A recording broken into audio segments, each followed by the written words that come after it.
My friend. Yeah. Like that's probably what's going to happen. For I'm going you. to tell you. Listen, I say this all the time.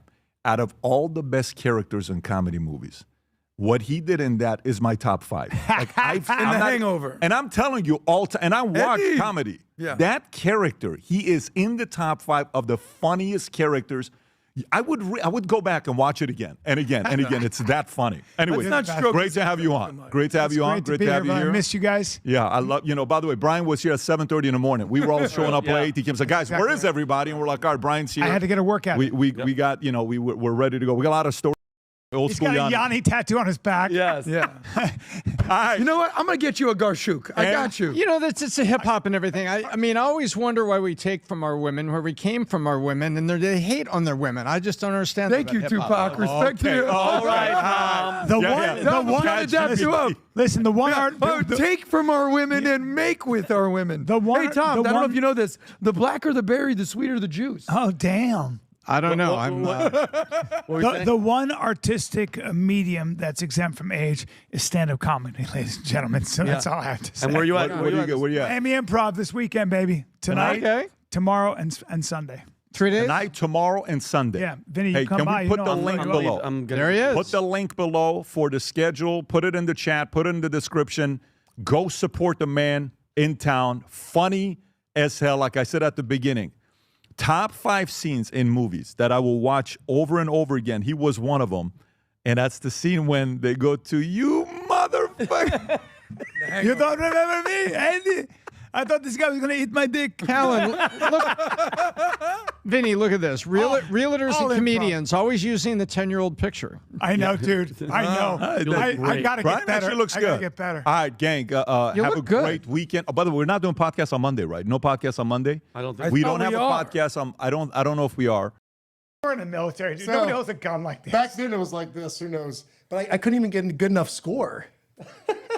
That's machine gun. And I'm such a loser that when I'm talking to guys who don't know anything, I do that. I go, and they came in like this because I want to feel a little bit like when you're a fucking idiot like me and you're around and you have friends that are tier 1 operators like Andy Stumbled Loud, you start thinking that you're a little bit like that. It's pathetic. The same thing, hanging out with tough guys and you're like, maybe I can fight in the UFC. Shut the fuck up. Right. No, you can't. Yeah. That's like photographers, like taking pictures of grizzly another breed bears. right there, oh, look, dude. I take pictures of grizzly bears and I'm close to them. You ain't a grizzly bear, fuckface, so stop it, Which is why you might get mauled, so be careful. That's exactly right. Yeah. That's wild. UFC guys, man, that's impressive, man. They did the same shit. They're training, They say that about you. Crazy. Man. Look. Our psychic structures resonate with how does a boy become a man? A boy becomes a man by facing his biggest fear. A woman becomes a queen by facing her biggest fear. But you have to go through. You have to fight the dragon. You have to slay the dragon. But the dragon, again, goes back to, I have the sword, I have everything ready. That doesn't work against this dragon. What? Now I got to come up with something. I got to do something else. I got to reach in. Is that exciting? Yes. That's exciting. Yes. I got to reach into that part of me I've been hiding, that shadow, that part I don't want, and I gotta surrender. Jump with your eye, it's literally surrender, like jump into the abyss 100%. And you'll sprout wings. There's no other way. So great story is that. Great story is exactly what you're talking about. It is a resurrection story. The old self has to die. Yep. It's a molting, right? 100%. I think, but that's the problem, I think, is so many guys hold on to it because they fear the unknown. They like the things that they can control. Yeah, but you do this. It keeps you. You try holding on to that. Good luck. You ain't growing. Good luck. You ain't growing. Like it's like my pastor he said, hold on to something, but with open hands. It's like it's the same thing like with jiu-jitsu. If you're holding on to somebody and they're gonna flip you. You stay loose. It's the same shit. Just be a fucking lead towel on somebody.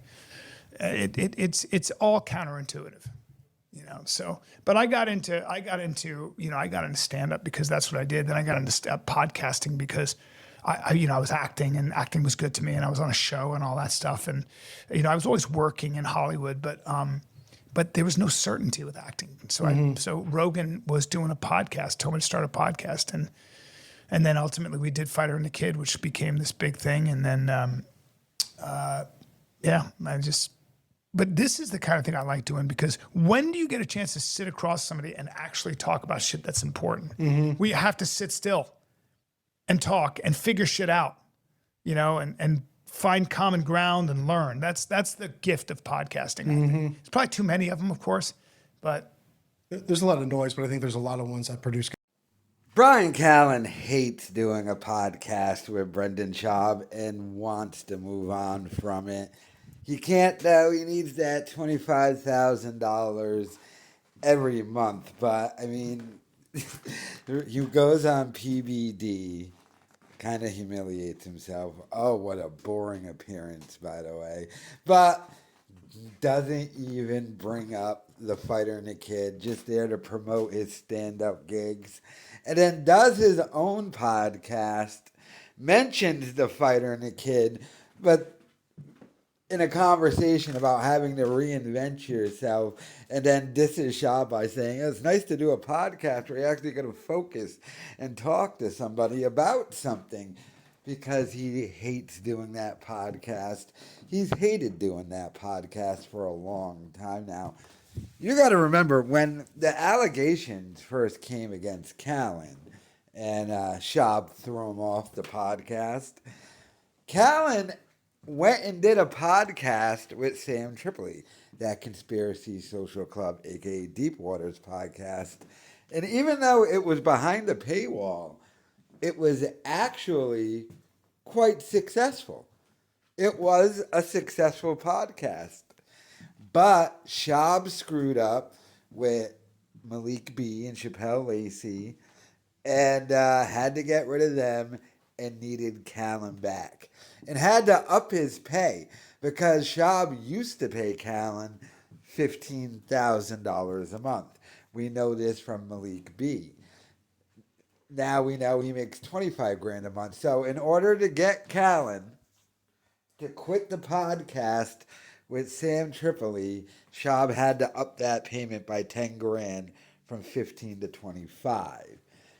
Then Callen came back and the podcast was still dead. It did nothing to help, because Schaub had destroyed everything credibility-wise. And then Callen got a residency at Joe Rogan's Comedy Club and immediately moved to Texas. Now Schaub lies and goes, I moved to Texas, not Callen. It's like, dude, you're lying. You said so on the podcast at the time. I can't believe Bryan moved to Texas already. And Bryan was trying to convince Schaub, hoping that he wasn't really going to go. And I bet you Callen didn't think Schaub was actually going to go. And then Schaub followed him. And it's bizarre, too, because Schaub tries to lie now about that. But it's like, why would you go to Texas, Schaub? You don't do stand-up. You won't be at the mothership. There's no reason for you to be in that scene. You just like doing your podcast. You should have just stayed in LA and did that. So pathetic and sad on Schaub's part. But yeah, Callen doesn't bring up Schaub. And this pisses Schaub off, because Schaub has mentioned this during the Patreon Q&As. Schaub has gone off on rants about how Callen goes on other people's shows and doesn't promote the fighter and the kid, because Callen is ashamed and doesn't want to do it. That's the real reason why. But let me know your thoughts in the comments.